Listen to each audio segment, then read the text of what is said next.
বন্ধুরা দেখো, রাত্রে ডিনারে আমি রুটি করছি আর এই দেখো ডিমের ভুজিয়া। সকালের একটু তরকারি আছে, তাই জন্য রাত্রের জন্য কোনো তরকারি বানাইনি।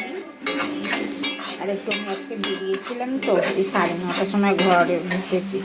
ঘরে ঢুকে আর কিছু করতে ইচ্ছা করিনি, ওই জন্য আমি শুধু রুটি করলাম আর ডিমের ভুজিয়া করছি। আর সকালের একটু তরকারি আছে, ওটাই মিলিয়ে খেয়ে নেব।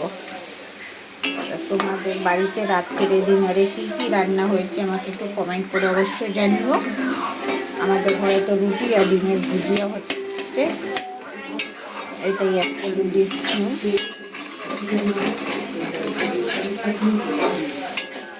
ভুজিয়াটা একটু বেশি লাল করবো না, একটু কাঁচা কাঁচা টাইপেই থাকবে, কারণ একটু কাঁচা কাঁচা থাকলে আমার বর খেতে ভালোবাসে।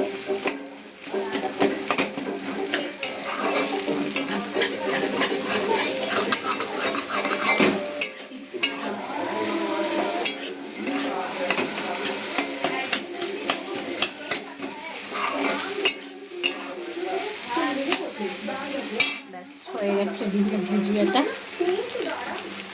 এবার আমরা সবাইকে খেতে দেবো, আমিও খাবো। খেয়ে দিয়ে এবার একটু ঘুমাবো, কেন সকালে উঠে আবার আমাকে মেশিনের কাজেই বসতে হবে, কেন কালকে কাজের চাপ আছে। কালকে তাড়াতাড়ি মাল, আগের মাল এসছে, সেই মালটা কালকে সবজির মধ্যে দিতে হবে।